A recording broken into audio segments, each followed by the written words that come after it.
सुप्रभात बच्चों। आशा करते हैं आप लोग घर में रहेंगे, घर में होंगे और सुरक्षित होंगे। चलिए आज हम पढ़ते हैं हेरिडिटी और इवोल्यूशन के बारे में। इस पाठ के अंतर्गत हमें ये जानना होगा कि हेरिडिटी किसे कहते हैं। तो सबसे पहले जानिए, हेरिडिटी है ट्रांसफ़र ऑफ कैरेक्टर्स, यानी कि गुणों का ट्रांसफ़र माता पिता से बच्चों में। ये कैसे होता है, ये ट्रांसफ़र कैसे संभव है, कौन इन गुणों को माता पिता से बच्चों में लेके आता है, इसके बारे में हमें जानना है। तो सबसे पहले ये बता दूं कि इसके बारे में सबसे पहले खोज किसने की थी। ग्रेगोर जोहान मेंडल एक वैज्ञानिक थे जिन्होंने सबसे पहले ये खोज की कि कैरेक्टर्स, गुण माता पिता से बच्चों में फैक्टर्स द्वारा आते हैं। फैक्टर्स नामक एक सूत्र होता है या फैक्टर नामक एक सब्सटेंस है जो कि गुणों को माता पिता से बच्चों तक लेके आता है। और ये फैक्टर बाद में आगे चल के ये फैक्टर को बाद में जीन का नाम दिया गया। जीन का नाम ग्रेगोर जोहान मेंडल ने नहीं दिया था। मेंडल ने इस चीज़ की खोज की थी। जीन का नाम आगे चल के किसी और साइंटिस्ट ने, किसी और वैज्ञानिक ने इसे जीन का नाम दिया। ग्रेगोर जोहान मेंडल बीएड के एग्ज़ाम में असफल हुए। उसके बाद उन्होंने क्या किया, उन्होंने गिरजाघर में जाकर एक पादरी का पोस्ट लिया, यानी कि प्रीस्ट बने वहाँ पर। और वहाँ पे उन्होंने अपने बागीचे में शुरू किया एक्सपेरिमेंट्स। किसके ऊपर? मटर के पौधों के ऊपर, यानी कि पी प्लांट के ऊपर। पी प्लांट का साइंटिफिक नेम क्या है आपको पता होगा, क्लास 9 में भी आपने पढ़ा होगा कि हर एक लिविंग थिंग की एक साइंटिफिक नेम होती है जो कि कार्लस लिनियस ने दिया था। तो ये वैज्ञानिक नाम, साइंटिफिक नेम पी का होता है पाइसम सेटाइवम, ठीक है। तो इस पौधे के ऊपर उन्होंने बहुत सारा एक्सपेरिमेंट किया और एक निष्कर्ष पे ये पहुँचे कि हर गुण या कोई भी कुछ भी जो भी गुण ट्रांसफ़र होते हैं पेरेंट्स से ऑफस्प्रिंग में, ये किसके द्वारा होते हैं? फैक्टर्स के द्वारा। अब सवाल ये उठता है कि मेंडल ने आखिर इस पी प्लांट को ही क्यों चुना, क्यों इसी मटर के पौधे को ही क्यों चुना? ऐसा क्या था इस मटर के पौधे में? कोई और पौधे पे भी वो एक्सपेरिमेंट कर सकते थे, तो उन्होंने मटर के पौधे को ही क्यों चुना? तो इसका पहला कारण ये है कि मटर के पौधे एनुअल होते हैं। एनुअल प्लांट मतलब इनका जो जीवन चक्र है, यानी कि लाइफ साइकिल, ये केवल 1 साल तक होता है या 1 साल के अंदर के इनका जीवन चक्र ख़त्म हो जाता है। इससे हुआ क्या, इससे वैज्ञानिक को कोई भी निष्कर्ष पे या कोई भी कंक्लूजन में, कोई भी रिजल्ट पाने में आसानी हुई। कोई भी सोचिए, एक प्लांट को अगर उसके लाइफ साइकिल को ख़त्म करने में 5 साल लग रहे हैं, 8 साल लग रहे हैं, तो ऑब्वियसली एक वैज्ञानिक को निष्कर्ष पे पहुंचने में बहुत समय लग जाएगा। तो इसलिए उन्होंने ये मटर के पौधे को चुना जहाँ पे इनका जीवन चक्र 1 साल के अंदर ही ख़त्म हो जाता है। दूसरी बात ये कि इनके जो पुष्प होते हैं, यानी कि फ्लावर, ये बाइसेक्सुअल होते हैं।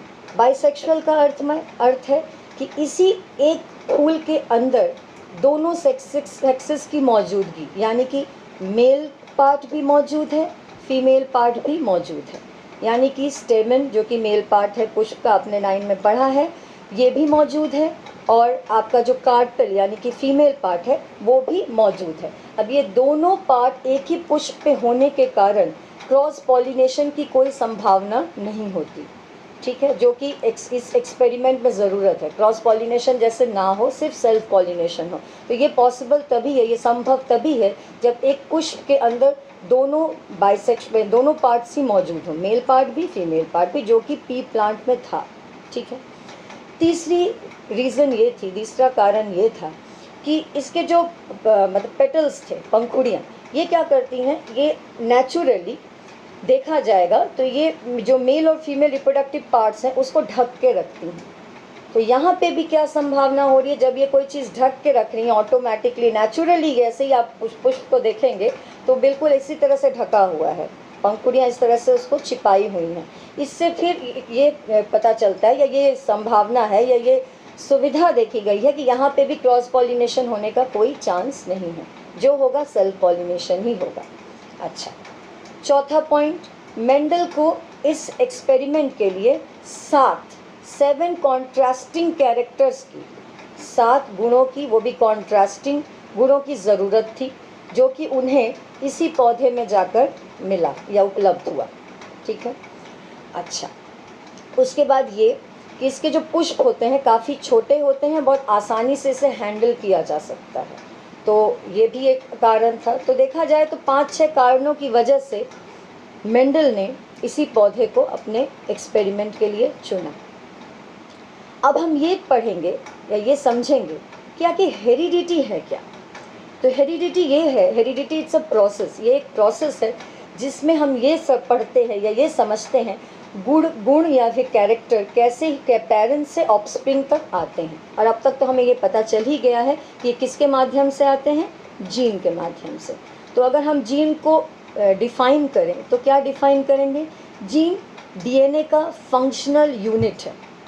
डीएनए का वो यूनिट है जिसका एक निश्चित कार्य है, चाहे वो कोई भी कार्य हो, हमारे शरीर के अंदर कोई भी कार्य करने के लिए एक निश्चित जीन बना हुआ है या कोई भी एक पार्ट है डीएनए का, जो डीएनए का पार्ट जिसका एक निश्चित कार्य है उसी को कहते हैं जीन। अर्थात इंग्लिश में हम कहेंगे gene is the functional part of DNA. और डीएनए का फुल फॉर्म क्या है ये भी हम 9 में पढ़ चुके हैं, डीऑक्सीराइबो न्यूक्लिक एसिड। ठीक है।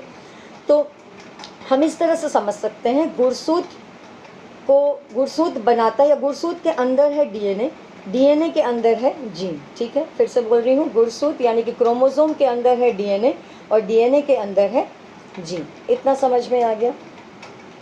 तो ये सारी चीज़ें मतलब आप बताइए, जीन, डीएनए, क्रोमोसोम, ये सब कुछ कहाँ पे मौजूद है। अगर हम एक कोशिका को पकड़ें, इस कोशिका के कहाँ पे, कोशिका के बारे में भी हमने 9 में पढ़ा हुआ है, लेकिन कोशिका के किस जगह पे ये तीनों चीज़ें हमें मिलेंगी।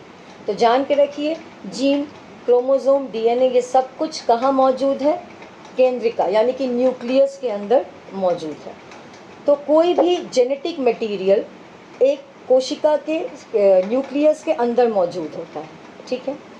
अब जेनेटिक्स क्या है ये भी हम कभी सुने होंगे, पर क्या है जेनेटिक्स। जेनेटिक्स एक विज्ञान का यानी कि साइंस का शाखा है जो इन सब चीज़ों को लेके चलता है, यानी कि जीन, डीएनए, क्रोमोसोम, इनकी पढ़ाई जिसके अंतर्गत आती है उसी को हम कहते हैं जेनेटिक्स। ठीक है। अच्छा, अब आता है सिचुएशन होमोजाइगस और हेट्रोजाइगस। ये होता क्या है, होमो मतलब सिमिलर, हेट्रो मतलब अलग। तो जब हम बोलते हैं होमोजाइगस जीन, इसका मतलब क्या, इसका मतलब ये कि दोनों एलील एक जीन में सेम होंगे। जैसे कि मैं उदाहरण के तौर पे दूं, कैपिटल टी दोनों सेम हैं, तो ये हुआ एक होमोजाइगस जीन जहाँ पे दोनों एलील, एक टी, कैपिटल टी एक एलील, दूसरा कैपिटल टी और एक एलील, दोनों एलील एक ही जीन में मौजूद हैं। इस सिचुएशन को कहते हैं होमोजाइगस सिचुएशन। अगर हम पकड़ें, एक है कैपिटल टी, उसके साथ एक स्मॉल टी, एक कैपिटल टी एक स्मॉल टी, ये हुआ एक सिचुएशन जिसको कहेंगे हम हेट्रोजाइगस सिचुएशन। यहाँ पे एक कैपिटल टी है और एक स्मॉल टी, ये हुआ एक हेट्रोजाइगस सिचुएशन जहाँ पे alleles in a pair of gene अलग हैं। तो हम क्या समझे, अगर एलील्स सेम है एक जीन में तो उसे कहेंगे होमोजाइगस सिचुएशन, और अगर एलील्स अलग हैं जैसे कि कैपिटल टी स्मॉल टी एक पेयर ऑफ जीन में, तो उसे हम कहेंगे हेट्रोजाइगस सिचुएशन। ठीक है। अब हम आते हैं फेनोटाइपिक और जेनोटाइपिक कैरेक्टर समझने के लिए। इसके लिए हमें पहले ये जानना होगा कि फेनोटाइप होता क्या है। फेनोटाइप मतलब एक्सटर्नल फीचर्स जो आप देख के बता देंगे। जैसे मैं कह दूं कि हाँ भाई, इसके चेहरे का रंग ये है, इसका आँखों का आकार ऐसा है, या इसके बाल ऐसे हैं, इसका कद ऐसा है, ये सारी चीज़ें जो देख के बताई जा सकती हैं, इसे हम कहते हैं फेनोटाइप। ठीक है। और जो नहीं देखी जा सकती, जेनेटिक मेकअप, किसी चीज़ का अंदरूनी जीन का जो गठन, उसको कहते हैं जेनोटाइपिक। तो आप समझ में आ गया आपको फेनोटाइपिक और जेनोटाइपिक का अंतर। फेनोटाइप जो हम देख के समझ सकते हैं, एक्सटर्नल फीचर्स, ठीक है, और जेनोटाइप है जो इंटरनल है, जेनेटिक, जीन के आकार, जीन कैसे सजे हुए हैं एक व्यक्ति के डीएनए में, इसी को कहेंगे जेनोटाइप। ठीक है। तो आज हम ये समझे कि जेनेटिक्स किसे कहते हैं, हेरिडिटी किसे कहते हैं, इसकी खोज किसने की थी, ग्रेगोर जॉन मेंडल ने की थी। उन्होंने पी प्लांट को क्यों पसंद किया, क्यों सेलेक्ट किया अपने एक्सपेरिमेंट के लिए, और हमने क्या पढ़ा, फेनोटाइप और जेनोटाइप के बारे में। ठीक है, तो अगले क्लास में हम फिर इसके आगे चलेंगे, हम प्रोसेस के बारे में पढ़ेंगे, लेकिन उसके लिए हमें सबसे पहले एक बोर्ड की ज़रूरत होगी, जो कि अगले क्लास में हम अवेलेबल कर लेंगे और उसके दौरान